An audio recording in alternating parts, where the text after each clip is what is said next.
Folks, it's preseason game day, and the Winnipeg Jets will be facing one of their more recent rivals in the Montreal Canadiens. We're going to take a look at what players have made this lineup, what it suggests maybe about the upcoming battle for the defensive spots, especially when it comes to the Jets rookies, and maybe some interesting forward appearances from some of the younger players. All coming right up on tonight's episode of Locked On Winnipeg Jets. Or Locked On the Hockey Jets, your daily podcast on the Winnipeg Jets. Part of the Locked On Podcast Network, your team every day.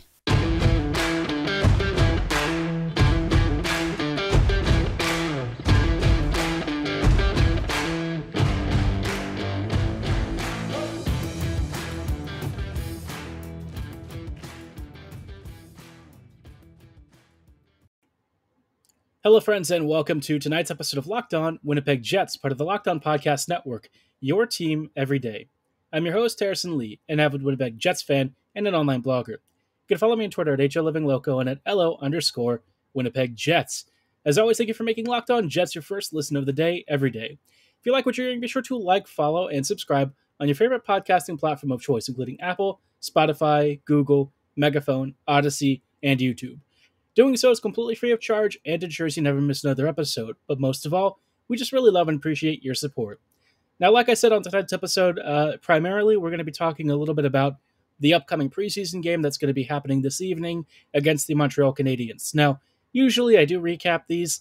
I will be at a concert this evening, so unfortunately, I'll have to give you my thoughts at a later point. Maybe if I'll catch some highlights when I get back home, I'll try and give you some feedback on what stood out just from the footage I'm able to find. But, obviously with this being preseason, it's not likely to get a lot of video coverage. So we're going to have to sort of rely on at least talking about what I expect to see heading into this evening's matchup. So for the Jets, they've already posted their roster, and honestly, it's an interesting one.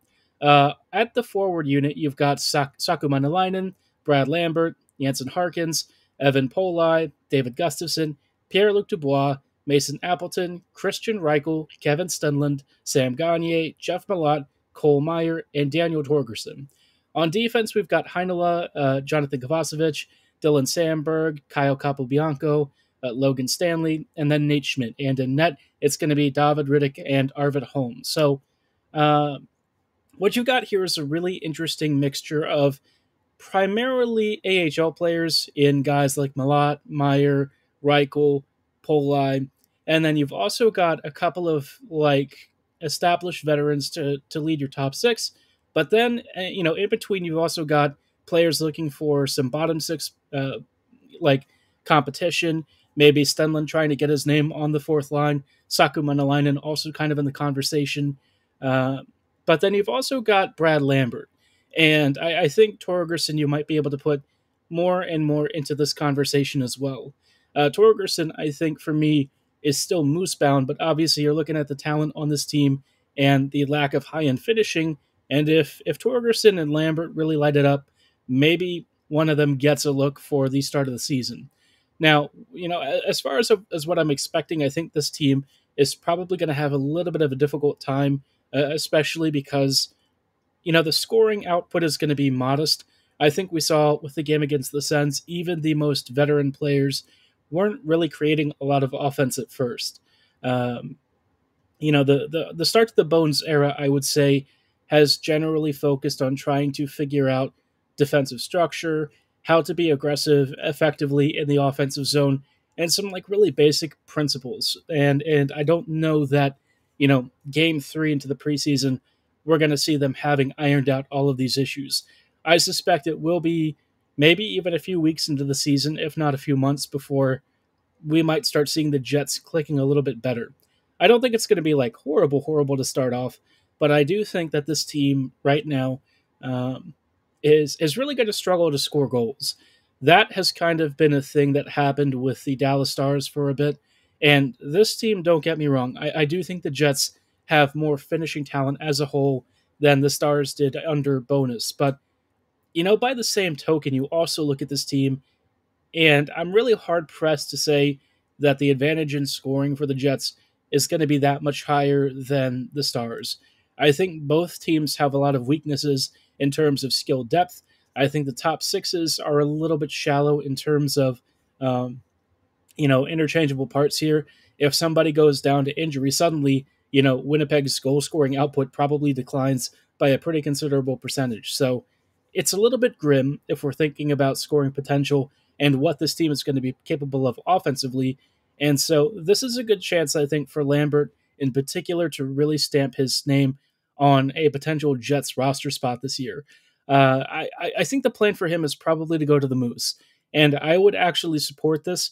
In the past, I was always very keen to see Jets prospects make the lineup, but I think that was partly due to the fact that Winnipeg back then had a more supportive environment.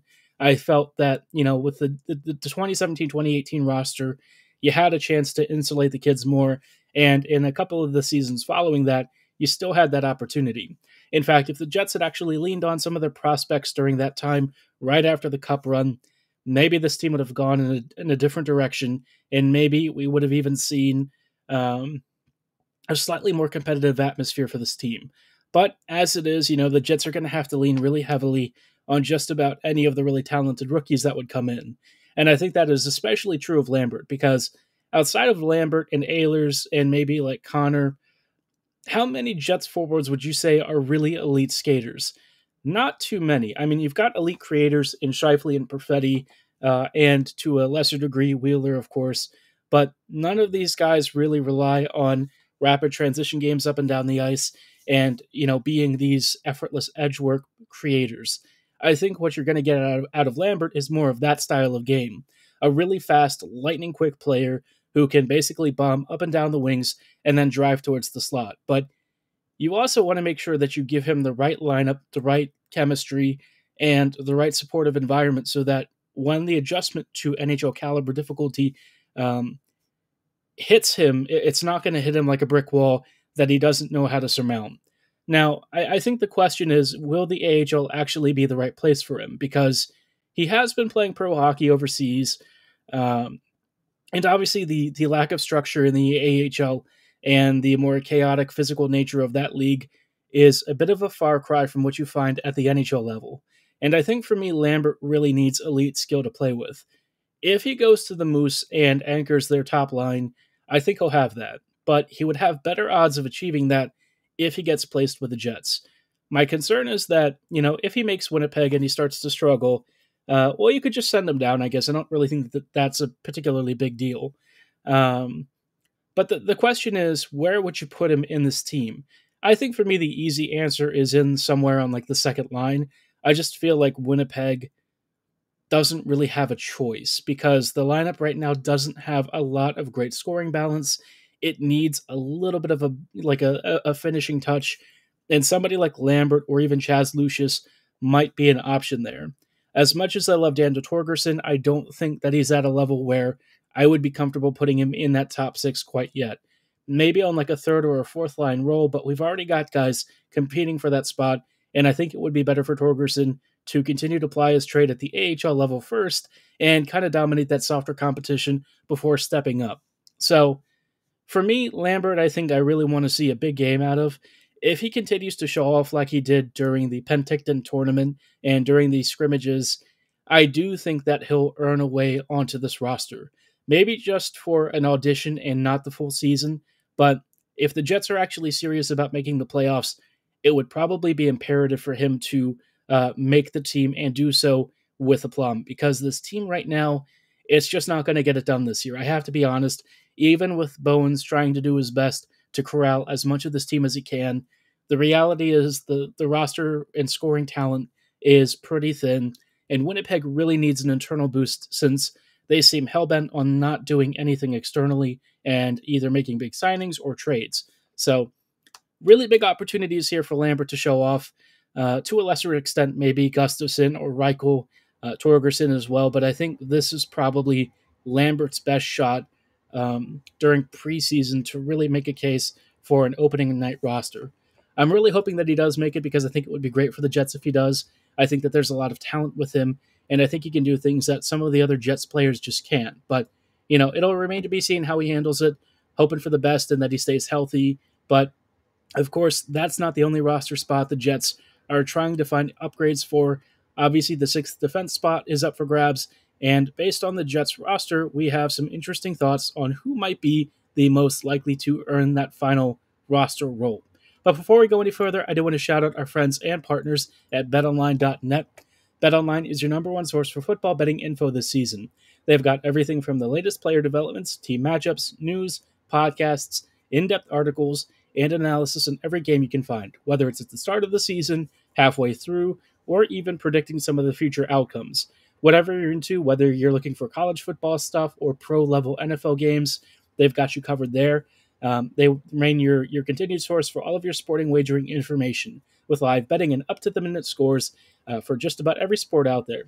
If you're into other sports like MLB baseball heading into the October playoffs, they've got that.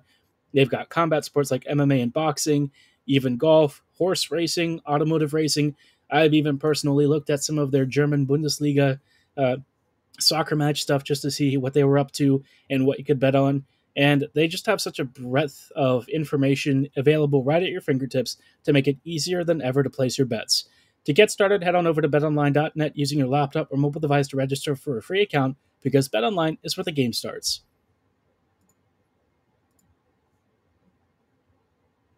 Hello, friends, and welcome back to this episode of Locked On Winnipeg Jets. Thank you for making Locked On Jets your first listen of the day, every day. We are talking about Winnipeg's preseason lineup heading into the game against the Montreal Canadiens this evening. We talked about the forwards and what I thought guys like Manalainen and Lambert and the rest might be capable of. The defense is a bigger question. I think that this is an interesting unit because last game against the Sens, obviously Heinola did score a really nice goal, and after that goal, his game seemed to really spark to life, and we saw more of the confident puck-carrying, mobile offensive defender that Heinola really can be. But before then, just about everyone, including Samberg, was really struggling, and in the previous game against the Oilers, Stanley just had a really awful night. I think Samberg, for me, was probably the most middling, like middle of the road of the rookies. I think Lundmark really didn't do a lot to impress either. And so, for me, the number 6 spot right now is probably Heinola's to lose. I think in part because you've got like certain skill sets that the Jets just don't really have in abundance. And I've said it before, but Heinola, his game is really suited to what Bowness has been preaching in terms of offensive aggression from your blue liners, really good puck carrying skill, and being active inside the offensive zone to give your forwards a lot of support and create additional pressure on the defenders. So, Samberg could do some of this. I think Kovacevic, to a lesser extent, probably could. Stanley, we know, can shoot the puck a lot, but the problem is he doesn't really get the puck to dangerous areas, and when you have to deal with the defensive side of his game, you start to see why there's a lot of issues, and when, he's under pressure or facing smaller forwards, he just doesn't really have the ability to score off against them and end up either turning the puck over or sealing guys along the wall. They still get by him, they still cut inside of him, and ultimately the Jets end up conceding. So I think Stanley's probably on the outs. I think Samberg would also need a really good performance in this game to take the place of Heinola. I think for the way that the Jets have sort of pumped Heinola's tires, his goal performance, and by virtue of there just not really being many candidates who can do what he can at the level that he can, I feel like Ville has probably done a good enough job to potentially earn this spot. But of course, that was just the first game. The second game, I really need to see him continuing to do that, making those great breakout passes, doing the stuff that Heinola only can. I think that the Jets don't really have many players of his caliber and skill set on this blue line, but obviously you can't just give him the spot. He still has to earn those minutes. And I think, Bowness would agree in this respect. It sounds like he's really trying to hold guys accountable. After that, that first and second preseason game, he called out the shift times, said that guys were not really setting the example for the younger kids. And he was directly calling out the veteran players, which I thought was super interesting. You don't really see this very often, especially for a new coach. Usually you would see some criticisms of the youth players when it came to Maurice, but he would always defend the veterans. Bowness hasn't really done that, which is super interesting. It does suggest maybe a shifting of the tides with accountability within this organization. And look, words can mean one thing, but unless they're backed by action, of course, it can occasionally ring hollow. But thus far, with what Bowness has said he wants to do and with what he's actually doing on the ice, I'm more inclined to believe him than I would be with some other coaches. So thus far, I think he's been a man of his word. It seems like he is trying to give the youth the right boost to get into this lineup, which was good. I think that he's giving them opportunities to succeed, and he's having people be more aggressive, even if it does mean that the Jets have maybe been offensively a little bit, rough around the edges, and defensively a little bit rough around the edges, especially on rush counters. But, this team is going to have to go through some major changes. Maybe this is just the first of many steps. At the very bare minimum, I can't really predict how this year is going to go, and so that's probably a positive, I guess. I'm really grasping for straws, if I'm being honest. But, there's some stuff here that I like. I think that this team and this lineup has, potential to be really fun to watch. If nothing else, we'll get to see a preview of some of the Manitoba Moose players, and hopefully the Moose can actually go to the Calder Cup finals this year. They've had a really big wagon of a team in previous seasons. Last year, they just couldn't really finish. This year, they might finally get some goal scorers who can actually punch it past goalies and maybe even have a lead starting netminder who can carry them the rest of the way. So a lot of exciting parts here in terms of the future. The present, maybe not quite as exciting, but towards the end of this episode, I wanted to take some time to talk about something that I saw on Twitter that I thought was super interesting. The Athletics writer for the Dallas Stars, Saad Yousuf, actually said something interesting, talking about a tale of two fan bases. Ironically, I actually got captured in the screenshots. We were all, for like us Jets fans, kind of praising Bowness's statements, while the Dallas Stars fan base was kind of a little bit cynical, a little bit sarcastic, and quite honestly, they were dunking on us. If I'm being truthful, they were sort of laughing at our reactions, which I can understand, right? But, in just a little bit, I want to talk about why I think, despite Dallas's fan base maybe having some decent points about the end of Bowness's tenure, I'm still interested in what Rick is going to do for this team, especially because, let's be real, our alternatives and our previous performances really weren't any better. So we'll talk about what I think he can do for this team and why I still think it was the right hire in just a little bit. Hello, friends, and welcome back to these closing thoughts on tonight's episode of Locked On Jets. Thank you for making Locked On Jets your first listen of the day, every day.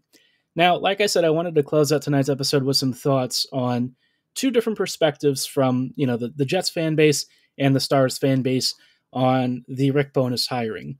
Now, look, I'm going to be honest. Towards the end of Bowness's tenure with Dallas, the Stars were not good. I think that on top of the roster, the way that he had the team maybe playing a bit too conservatively, maybe relying a little bit too much on Jake Ottinger. Some nights it was just Ottinger and nothing else. You do see signs for concern, especially with how the Jets are structured very similarly. The Stars definitely don't have as much high-end talent as the Jets do, but you start looking at the lineups, their depth lines, and you start to realize maybe the Stars and Jets actually have a frightening number of things in common when it comes to a lack of elite depth. So, Bones might actually still have some issues coaching this team and getting it to look competent. I suspect that's going to be an issue this year. I wouldn't be shocked if the Jets even missed the playoffs.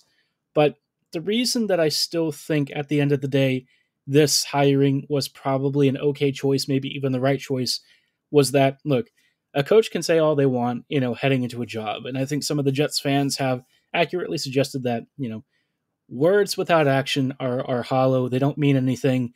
And we're just excited based on the words because we haven't really even had words like that to begin with. I think what Stars fans maybe didn't realize is that the Jets under Maurice just never even thought about this stuff. Or if they did, they never even identified it as a problem. We were kind of stuck watching a team that was spinning its wheels, that was doing a lot of the same things, and honestly playing just as bad as that end-of-year, end-of-term bonus Stars team, maybe even worse at times. I mean, Hellebuyck was really the only reason the Jets ever made the playoffs in a number of seasons. So, at a bare minimum, just hearing Bowness talking about stuff that I would say has been a problem for years is like the ground level starting point of an improvement. Now, obviously, there's a lot to be seen as to whether or not he can fix the toxic culture of this team. But look, I'm going to be real. Bowness probably can't fix every single thing that is wrong with the Jets, and I don't expect him to. But I think if anything else, if nothing else really, if he just helps to kickstart the culture change that this team needs and gets the Jets into some decent habits, kind of like Maurice did when he first came to Winnipeg, I will accept that as a net win. I think the Jets have been in such a dire state, under the surface and on the ice, that at this point, just a bit of change for change's sake might actually have some kind of an impact, because the status quo was so bad. So I'm not going to say that I'm optimistic in terms of thinking the Jets are going to have a great year. I think Winnipeg is going to take a step back in some areas. I think it's going to be a rough going. But look, it can't be any worse than what we've seen before.